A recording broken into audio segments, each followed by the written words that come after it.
tecladista, para estar vindo aqui fazer um fundo, por gentileza? Amém. Confesso para a igreja que eu estou nervosa. Normal, né?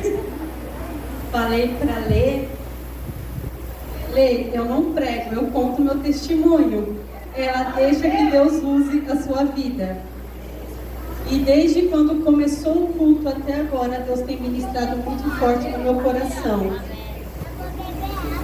Acho que foi a penúltima ministração aqui, que entraram os cartazes de ansiedade, de pessoas tristes e assim vai. Falou muito no meu coração que o início desse ano, no finalzinho do ano passado para o início desse ano, eu passei por muitas situações e sabemos que servir a Deus não é fácil. Seguir a Cristo não é fácil. A porta é bem estreita, então é bem dificultoso para a gente ficar passando nele, mas vale a pena.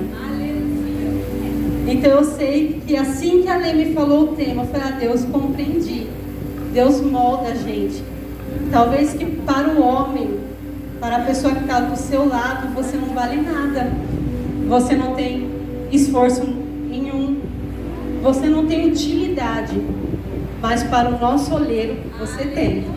Diga para a pessoa que está do seu lado, para o nosso olheiro, você tem valor. A Lê já leu aqui em Jeremias 18, onde Jeremias vai até a casa do olheiro, amando do nosso Deus. Creio eu que naquele momento, Jeremias deve ter tido alguma dúvida, né? Já questionando a Deus, porque nós somos assim, nós questionamos a Deus e falamos, eu pensando como ele. Se Deus tem algo para falar comigo, por que ele não fala aqui? Por que eu tenho que ir lá na casa do olheiro? A gente só vai entender aquilo que Deus tem para a nossa vida quando nós obedecemos a Ele e vamos até onde Ele ordena. Foi quando ele compreendeu a mensagem, que da mesma forma que aquele olheiro, naquele momento que se quebrou o vaso, ele pegou aquele vaso, ele poderia muito bem ter jogado fora. Ele pegou aquele vaso, refez novamente. E é assim com nossas vidas. E é assim que Deus fez na minha vida. Na minha casa, eu sou a única pessoa com deficiência física. Nasci com uma deficiência na minha perna esquerda. Nasci com a minha deficiência na perna esquerda. Como eu já contei aqui algumas vezes, eu era uma novidade para meus irmãos, família, até que aos poucos essa novidade foi se tornando um estorvo. Quero deixar bem claro aqui que eu estou em paz com tudo. Eu e as minhas irmãs e irmãos estamos bem. Eu já perdoei, então estou em paz. Mas é só para ver o que Deus faz nas nossas vidas, quando nós estamos dispostos a servir a Ele. Então, de novidade, eu passei a ser um estorvo. Então, eu fui rejeitada, me excluíram de tudo e sofri muito bullying e preconceito no meu lar. E eu, sem compreender, com meus 6, 7 anos, eu fui questionar os meus pais. Porque pai e mãe, eu sou a única que vinha assim. Meus pais naquela época não tinha essa coisa que nós temos hoje, né? Tudo nós já pesquisa. Naquela época não era assim.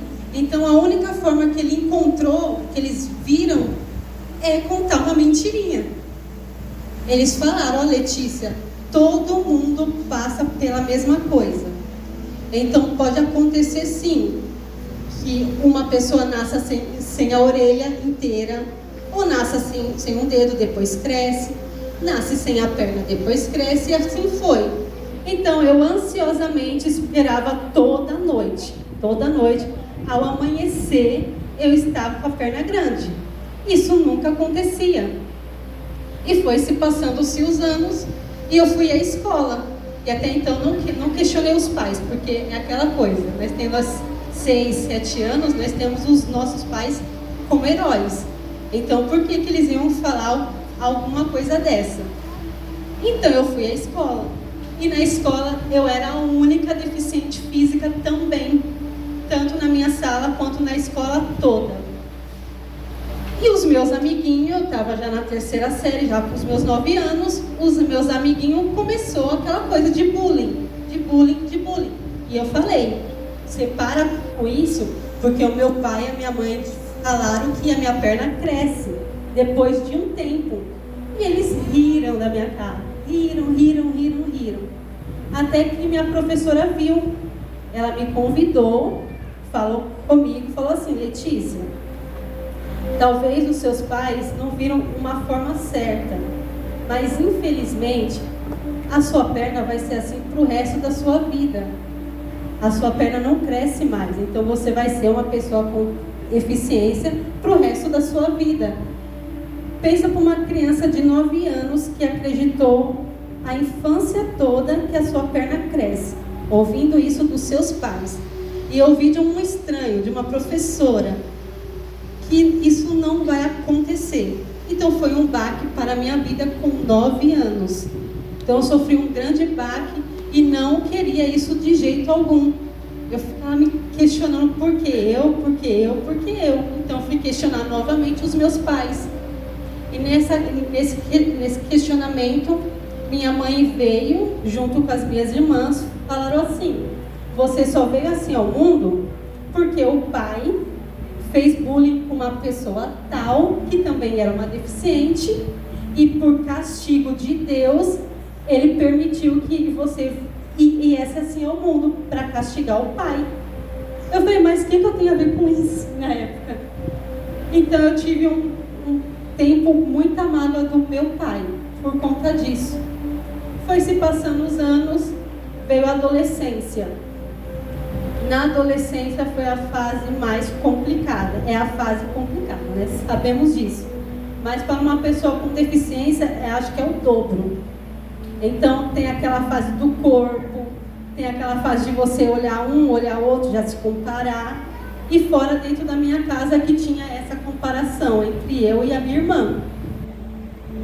Então foi se passando o tempo, eu me sentia muito triste, até que eu tive como válvula de escape a automutilação. Então era praticamente quase todos os dias a automutilação. Porque por mais que eu tentasse abrir meu coração para o meu pai, para minha mãe, para minhas irmãs, elas não me compreendiam. Falavam que era drama. E é complicado isso, porque o adolescente precisa daquele acolhimento, que infelizmente não temos às vezes. Que tudo falam, é a fase. E às vezes não é fase. Então foi se passando o tempo com a automutilação. Até que veio uma notícia boa nesse meio tempo.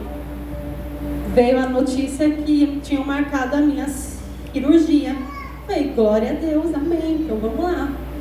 Marcaram a amputação, tinha já meus 13 para 14 anos, e logo após ganhei a prótese. Falei, oh, glória, que bom. Até então eu não conhecia Cristo, mas eu ficava alegre. Falei, ah, que bom. Ganhei a prótese, estou dando um resumo básico aqui, ganhei a prótese. Por mais que eu andasse torto, mas eu estava com uma perna aqui, não estava uma coisa oca, não estava aquela perna torta. Tinha uma perna. Então, querendo ou não, eu me encaixava no mundo. Porque era isso que a gente procura às vezes, né? E com o tempo, usando a prótese, treinando, eu comecei a não gostar de quem eu era sem ela. Aí que a coisa foi se complicando. Eu ficava de frente ao espelho sem ela e eu me achava feia. Eu achava que as pessoas só iam ficar do meu lado quando eu estivesse com a prótese. Então eu não gostava de quem eu era sem a prótese. E assim foi indo. Poderia chegar quem for, pessoas que já me conheciam desde pequenininha. Eu ia para o meu quarto, colocava a prótese. Qualquer pessoa, poderia ser tio, prima, quem fosse, eu colocava a prótese. Até que com o tempo eu conheci 2 amigas. E essas 2 amigas fomos ficando mais próximas, e foi com elas que eu fui à igreja. E eu conheci a Cristo. Foi aí que eu me rendi a Cristo. Amém. Para a glória de Deus, eu me rendi a Ele. Amém. E foi com o tempo, na casa dele, fazendo a obra dele, que aquela chama do primeiro amor foi se queimando aqui dentro, muito forte. E então eu já comecei. Comecei o som, comecei nos jovens, nos adolescentes, fui trabalhando. Aí foi a primeira vez que eu tive um contato com a dança. Tinha uma equipe de dança lá. Falei, que coisa linda. Falei, então eu vou querer fazer parte disso. Cheguei no líder.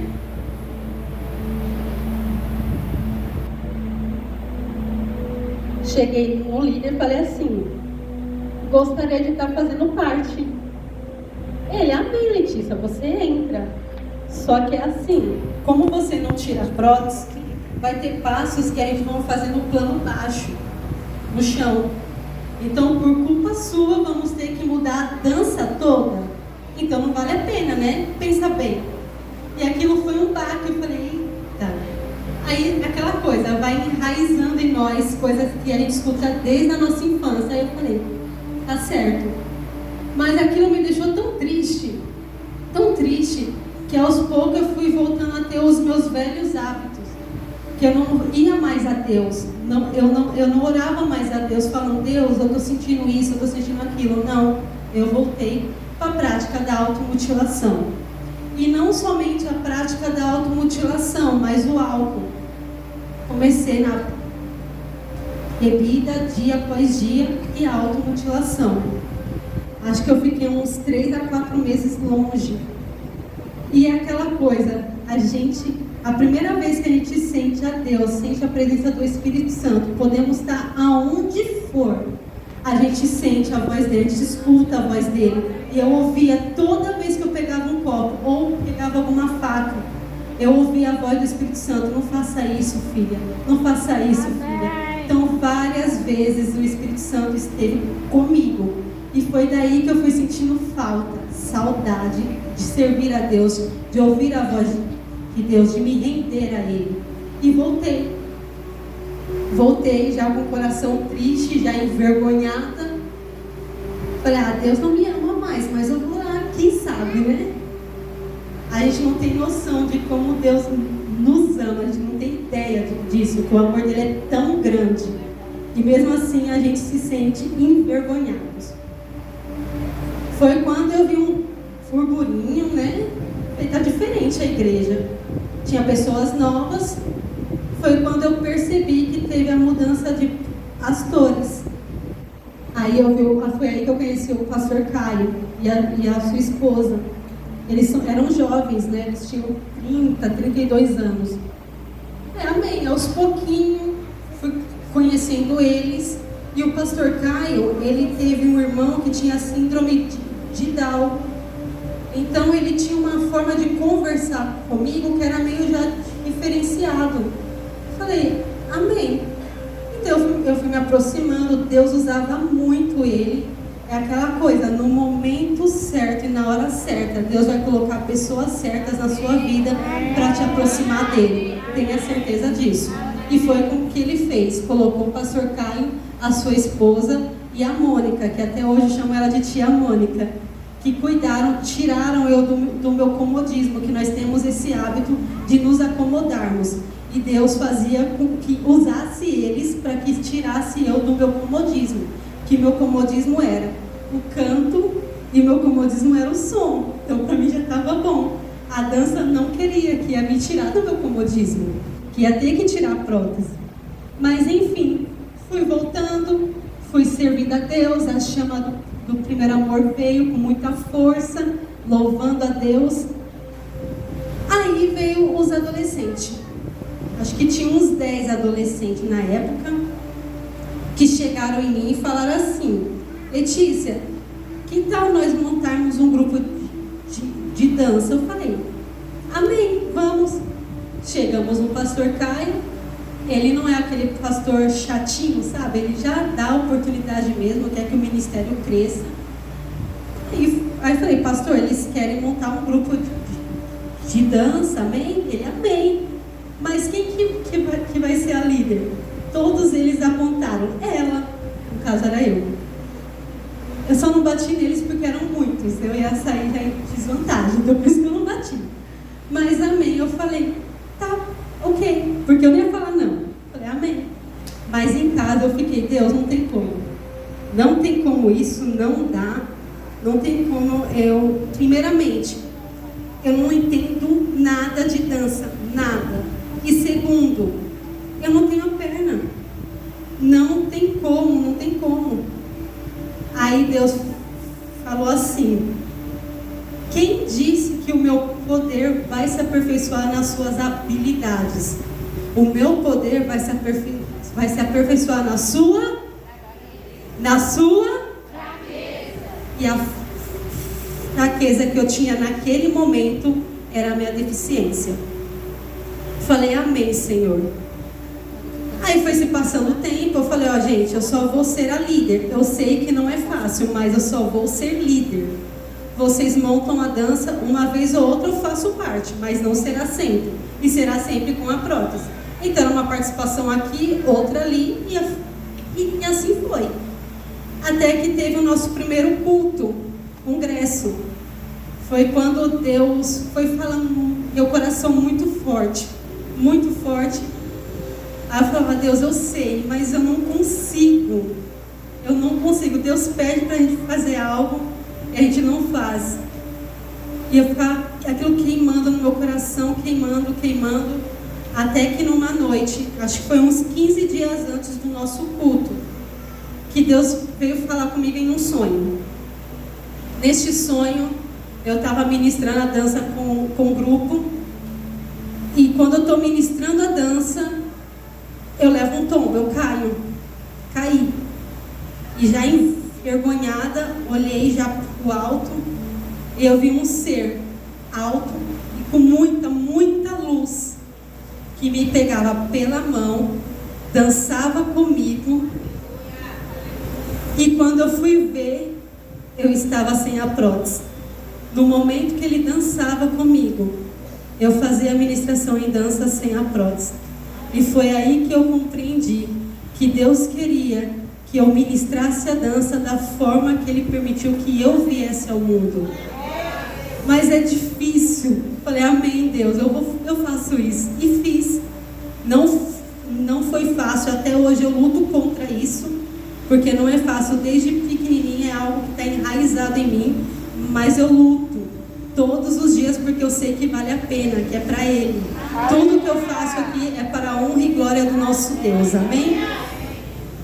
Mas não satisfeito, foi se passando o tempo, eu sei que se eu tirasse a prótese, entre todo o ministério, todo o grupo, o povo já ia olhar mais a mim. E não porque eu quis isso, foi Deus que permitiu que eu viesse assim ao mundo. Se eu tivesse o meu poder de escolha, eu ia escolher vir com as duas pernas. Mas Deus me permitiu que eu viesse ao mundo assim, porque Ele quis assim. Ele tinha algo na minha vida assim, com a deficiência. Mas os demais do meu ministério não compreenderam isso e foram dando brechas. E nessas brechas, acabou que o ministério não prosseguiu. E como eu estava vendo que o erro era eu, então eu fui abrir mão. Falei, gente, ok, se o problema é eu saio. Continue. E quem disse que continuou? Não continuou. Porque eles estavam olhando o eu deles. Eles queriam aplauso para eles e não a Deus. E foi aí que, infelizmente, eu fui me enfraquecendo. Porque foram pessoas muito próximas a mim. Sangue do meu sangue. E me machucou muito. E mais uma vez eu caí numa depressão tão profunda mesmo. Ao ponto de eu tentar tirar minha vida por 2 vezes. Mas aí teve um tempo, é aquela coisa como eu sempre falo, se Deus tem um propósito na sua vida, Ele vai usar pessoas, Ele vai usar a vida, Ele vai usar louvores, vai usar ministrações para falar conosco. E foi o que aconteceu. Eu lembro que foi dia 29 de julho de 2021, eu estava na minha sala. E ali eu falei, Deus, já deu. Para mim já deu. foram acontecendo muitas coisas, era uma coisa atrás da outra. E tudo se remetia à minha deficiência. Eu estava cansada. Falei, Deus, eu cansei. Eu quero que o Senhor me leve. Mas como o Senhor não faz isso, então eu faço. Eu lembro que ali foi a última vez que eu tentei tirar a minha vida. Mas antes disso, eu olhei no meu celular ler. Fui passando feed. E no meu feed veio uma ministração de uma jovem que dança, e o nome dela é Dani. E nessa ministração, gente, eu não canto bem, tá? Eu não sei que eu tentava fazer parte do ministério, mas eu vou tentar. E nessa ministração ela cantava assim, me ajudem, tá? Me escutas quando clamo e acalma o meu pensar, me leva pelo fogo, curando todo o meu ser, confio em ti.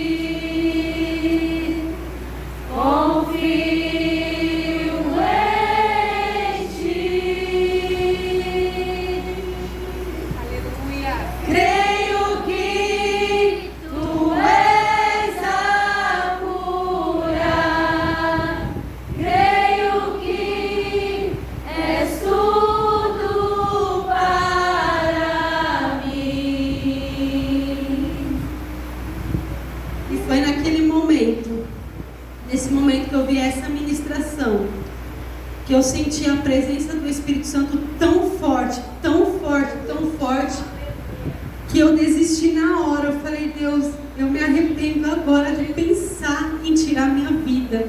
Uma vida tão preciosa, com um propósito tão lindo. E é assim que o inimigo tenta todos os dias contra a minha e a sua vida. Pensar que você não é amada, que você não tem o seu potencial, que você é um vaso quebrado, inútil, mas você não é. Você é preciosa. Não sei qual é a sua dificuldade, não sei o que você tem passado, mas creia em Deus e tenha o seu coração disposto